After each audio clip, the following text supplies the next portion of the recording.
Hi, I'm Bob Vila. Welcome home again. Today we're starting a brand new project here in Yonkers, New York. We're building a house with Habitat for Humanity, and it's a blitz build. We're going to spend 13 weeks in Yonkers on home again. But in real time, we're planning to spend only 5 days getting the house ready to move in. Today we'll tour Yonkers with the mayor, meet our architect and the folks from Habitat for Humanity. And Riley gets the foundation in. So stick around. It's great to have you home again.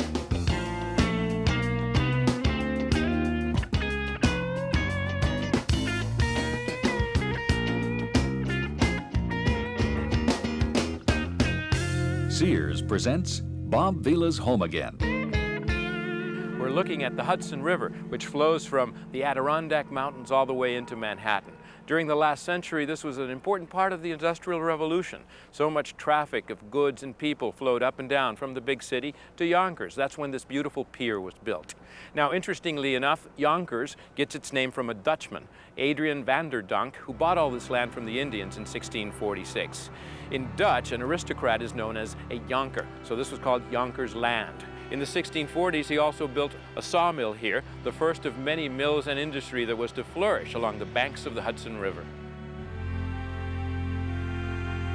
The Phillips family from Britain ran grist mills and tenant farms here for almost 100 years, providing for a wealthy estate and this grand Georgian manor house, which still stands in the center of Yonkers. It was confiscated when the Phillipses, who were loyal to the Crown of England, were forced to leave the country during the Revolution. It became City Hall for a while and now serves as a museum of history, art, and architecture. Yonkers had a big burst of growth in the late 19th century when it became practical for wealthy New York merchants and even workers to live here and commute to and from Manhattan on the train. There are some gorgeous mansions in a variety of architectural styles perched on the bluff above town. Residents of these gracious homes could actually get off the train and take an elevator up the steep incline to this head house right in the heart of the Park Hill neighborhood. Huge industry came here as well, following the Yonkers mill tradition. Otis elevators are still made here. Alexander Smith, the largest carpet manufacturer in the world at the time, built a mill here, and on the hill above it, on Moquett Row, they provided modest housing for their workers that's still in use today. Yonkers is known as the City of Hills, and today, with a population of 188,000, there's a lot of middle-class housing on these hillsides as well. Most of these homes were built in the 60s and 70s during the housing boom. City workers have an easy 20-minute commute from Yonkers to Grand Central Station in Manhattan. The part of Yonkers we'll be working in is called the Hollows. It's a working-class neighborhood in transition. Nestled between hills, the Hollows is known for its trinity of churches, one Catholic, one Lutheran, and one Russian Orthodox. All three are active forces in the improvement of the community. While most people think of Yonkers as just another suburb of New York City, in fact, it's an independent city, the fourth largest in the state. Joining us now is Mr. John Spencer, the Honorable Mayor of Yonkers. Thank you, Bob, and welcome to Yonkers. We're proud to have you here. Thanks. Tell me a little bit about your plans for the redevelopment of the city. Well, we're a city in recovery. We're under our own refurbishment like you do in your TV series, Home Again. You build back houses. We need to do that to a large city. We're bringing it back in everything from the infrastructure to our spirit to maintaining the old architecture and a sense of history in a very big old city that is coming online again. You've got that, but you've also got a very diverse population, don't you? Yes, and we're very proud of that. Again, we're the fourth largest city in the state, 200,000 people. We've become a magnet for many, many ethnic groups, and it makes us a very rich city because we share each other's culture, background, and we celebrate with each other on various occasions throughout the year. And we're all working together to bring our city back. Sure. And of course, you've got the richness of this Hudson River location. Any plans for riverfront development? This whole area we're standing in, Bob, is being refurbished with housing and recreational activities, a marina, and we want people down here to enjoy the beautiful assets that God has given us with our sunset and the Palisades. And we say it's the most beautiful city on the Hudson River. It's a remarkable spot. We wish you luck. Hope you'll come by and visit the Blitz Build. We will, Bob. Thank you very much. Okay. Coming up next, Bob Riley gets the foundation in and the first floor deck on, so stick around.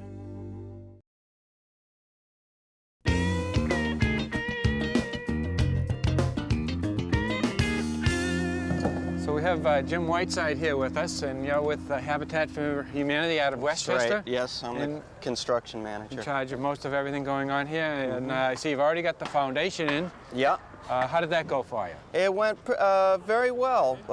Just to think, a week ago there was nothing here, and we dug the hole. Yeah. We put a bed of gravel down, and then a truck came in, craned all the pieces into place in this prefabricated foundation. Right, well this is quite an undertaking that's going on here. Have you had any glitches or anything yet so far? The only problem that we've had was that there was a bakery here, and we had to dig very deep down for the footings on the porch foundation.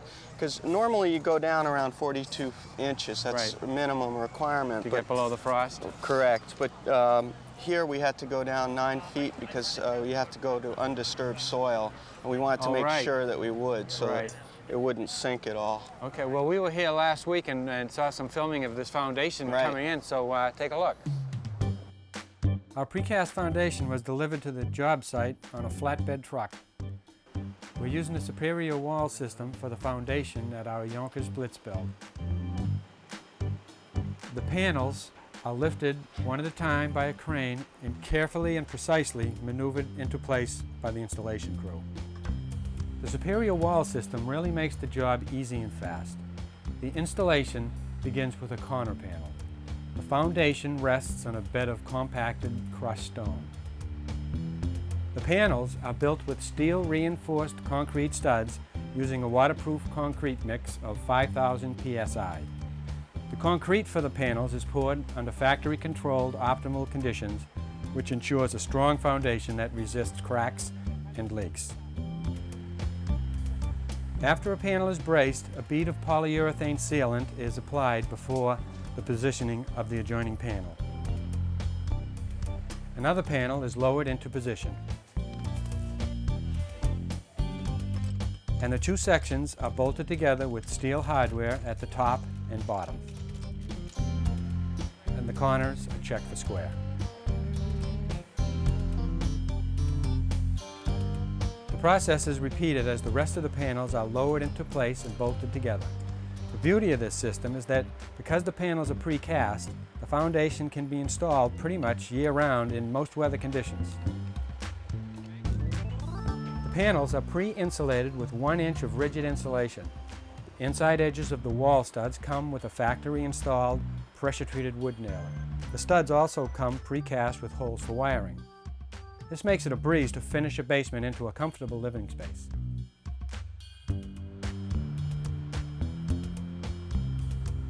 The average size rectangular foundation can be installed in 4 to 5 hours.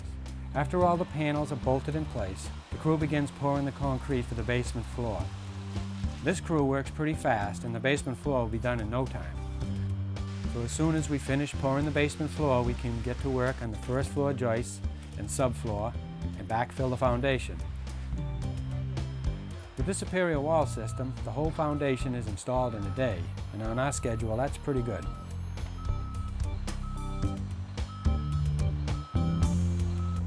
Well, we have the deckers on now, and this is Dennis Hardman with us from APA, and you folks have a really big part in this operation here. Yeah, we're a primary sponsor of this project, and the members of APA, we're a trade association, the members of APA, the Engineered Wood Association, are the manufacturers of all of these engineered wood products that you see here. Yeah. The plywood on the deck. The 3/4 inch tongue and Yeah, groove. 3/4 inch tongue and groove, sturdy floor. Yeah. The OSB that's used in the wall panels on either side of the structural insulated wall panels. The oriented strand board. Underneath this deck are wood eye joists. They're also one of our members' products. And then the glue lam beams are going to be used for the ridge beam and also to support the second floor. So it's all of those products and laminated veneer lumber as well. Wow. Well, do you know what is the next step that's going to be going on here now? Well, we're going to raise these walls up, and that's going to be try to do that in short order here, so that we can get that second floor up and start to get the second floor partitions in and put the roof on. We'll try to get that finished by the end of the day. Okay. Well, maybe we should get out of their way and let them get going. Great. Thanks. Okay. When we come back, we'll find out more about Habitat for Humanity at Valley of the Sun in Phoenix.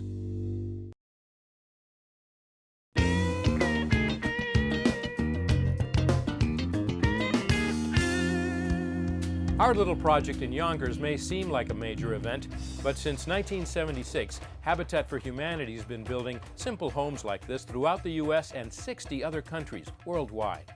It's a nonprofit ecumenical Christian organization that runs on volunteer labor and tax-deductible donations, and anyone can get involved. Based on the belief that it's the community's job to see that everyone has a safe and decent place to live, Habitat has been so popular and successful that in the year 2000, they will have built 100,000 homes.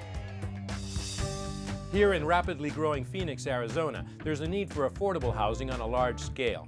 Backed by land grants and donations from Bank One, the Stardust Foundation, Sears National Bank, and other sponsors, Habitat is building an entire planned community, Valley of the Sun. I took a quick tour with President and CEO Chris Wolf. Well, Chris, the South Ranch project here in Valley of the Sun has been one of the most successful habitat projects anywhere in the world, really. How many houses have been built to date? 104 are done, and we've got another 10 that are up and under construction now, including 4 slabs that have just been poured. Yeah, now how does it work? How do people get houses here? We work with a group. We have volunteers who go out and talk to people in the community. They take applications for people who want to be homeowners, and we go through a very extensive screening process. We look at work history, credit history, a willingness to partner with Habitat, and probably most importantly, need for housing. Yes, and in order to qualify, they also have to put in 400 hours of sweat equity volunteering on others' houses as well as on their own, Absolutely. right? The 100 hours go in as soon as they've been accepted into the program, before they even get to select their own home. Right, and then in this particular community, we've got several different models. We were just looking at an adobe, and then we've got a number of just contemporary looking houses. That there's nothing wrong with these houses. They look beautiful, right? No, we have several architectural magazines who want to write up the project because they look at it and it's a great way to do smaller houses in a streetscape. Now, in order for people to live here under the guidelines, they also have to participate in all sorts of training, and they get into programs that help them deal with home ownership as well as all sorts of other areas, right? Part of the sweat equity hours include classes in home maintenance, classes in financial management. Now, there are no front lawns here. Everybody's got this xeriscape kind of desert vegetation. Don't people want to put in front gardens? Some do, but we actually, when we designed the neighborhood, we were looking at what's the best for the area, what's the best for the environment, and what actually saves people a lot of money. Growing grass in Arizona doesn't work. So the alternative is that they all benefit from this kind of central park right in the middle of the community, where they have lots of grass and they have swing sets and they have basketball and they have the ability to meet in that wonderful pavilion. And full of children every afternoon. Now, speaking of children, doesn't the community also have after-school programs? Yes, we run an active after-school program, which comes out of the Life Center we have over here, which includes computer training and enrichment programs, arts programs, music programs. Now, I know you told me this house behind us was just completed and the folks moved in. How does the mortgage work for them? What we do is we provide them with a no-interest mortgage. It's based upon their income, their ability to pay the mortgage. It's spread over anywhere between 15 and 20 years. We're dealing with people between 30 and 80% of the median income. So it really is a matter of what they can afford that allows them the flexibility to continue with their life. Okay, and there's many more homes to be built here. Congratulations. Pleasure. Thank you, Bob. Thanks for letting us come. Thanks for being here. Okay. Now let's get back to Yonkers, New York, and look at the plans for the house we're building with Jim Killoran, president of Habitat for Humanity of Westchester County, and architect Ed Binkley. Gentlemen, can I interrupt you? Hey, Bob. How are you? Good, we're doing all right. Is everything on schedule? Look, we're right about on target. Good. Now tell us a little bit about what your job entails, Jim, with Habitat. Well, I'm president of the Westchester affiliate and help with regional development and helping people to have simple, decent homes in the county. So that it involves not just the construction part of it, but also kind of the promotional part of it? Yeah, we help to get the word out. We help to develop a community, to get a team together to help to get volunteers involved, so they have local ownership of the neighborhood and the project that's going on. And how many houses have you built just here in Westchester County? In Westchester, we're working on 15 houses right now. Congratulations. Well, that's great. And Ed Binkley, you're to be congratulated too as the award winner with the design competition. How did you hear about the design competition?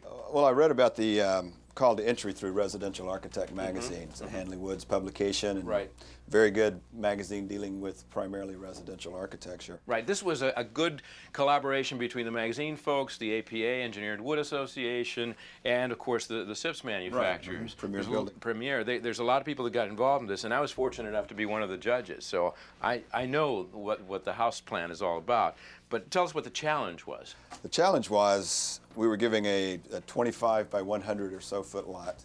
Had to accommodate a 1,200 square foot house. Yeah. 3 bedrooms, 1.5 baths. We had criteria for the first floor footprint of, I think, 600 square feet. Yeah. Or 800 square feet, including the porches. So, you know, the constraints were very tight. Exactly. Given 25 feet. Extremely tight, and the budget was real narrow. $50 a square foot. Right. So this is, I think, one of the reasons that you got the job out over the other 174 entries is the fact that the presentation is for a house that everybody can relate to. It looks like an all-American house. It's something that brings back some nostalgic feelings, I think. This part of the criteria for the contest was to have a front porch. Right. Which not only adds to, I think, the charm of the house, but it promotes social interaction on the street. It really It's a good place to sit and wave to neighbors. Right. And this is a great perspective of it, but it does really imply the importance of not only a front porch as a space, but also as a kind of architectural feature to the house. It gives it more importance. It ties in, you know, the column and the water table and the overhangs of the roof. It ties in with traditional design. Absolutely does. And as well, it's a protection for the front and back doors. There's a rear porch as well. Yeah. And now the plan that you came up with, it's a footprint that's only 20 by 30. 20 by 30 feet. So that you've got 600 feet on each level. Stacked. Right. Right on top of the other. Right. Wanted to keep it as economical, knowing the type of building systems that were going into this house. Right. It needed to be efficient to build, economical. Run us through it. This is, as you're coming up the front porch here, we've got several stairs, and again, wanted to keep the steps wide enough that that's also kind of a place to sit right. and communicate with your neighbors. Coming in the front door, we have a coat closet immediately inside. The plan is basically an open plan with the living and dining room combined. There's an option of having a built-in dining room booth if the homeowner does not have the furnishings for dining room table.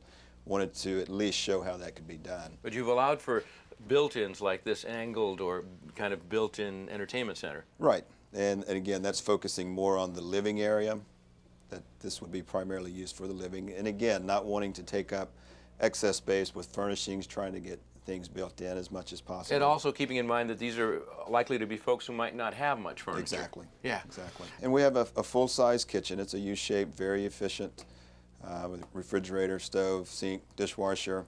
And again, some of the features that I was looking at is lining up the little pass-through here that serves as a for passing dishes and food between the dining and kitchen. No, there are features that don't cost that much, but that make a lot of sense.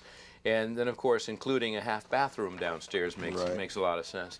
Then upstairs, we've got essentially 3 bedrooms. 2 are 8 by 10, are they? 8 by 10 is what they've ended up, yes. The upstairs was one of the biggest challenges in the contest. I had to assume in my mind that there could be 6 people living here. That's what I kind of based the house on. Right.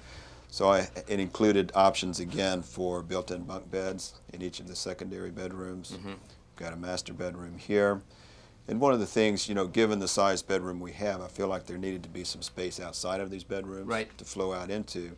And so we created this little hobby study loft that overlooks takes the advantage stairwell. of what is essentially the stair landing, Right. which you've expanded so that it's big enough to accommodate, again, some built-in desks and almost some play space. Well, I think, well, here's one sketch I wanted to look at, the whole idea of a kid's room that incorporates a big window, closet space, and, you know, bunk space built in. Correct. All of that makes a lot of sense. And possibly even some built-in shelves and drawers. But the neatest part of it is $50 a foot. Congratulations. Thank you very much. Okay. Next, we'll get ready to raise the walls at our Yonkers Blitz build, so don't go away.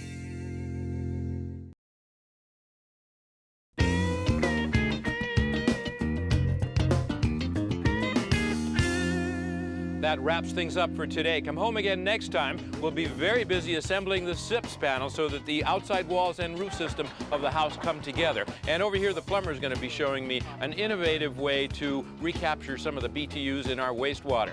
Till then, I'm Bob Vila. It's great to have you home again.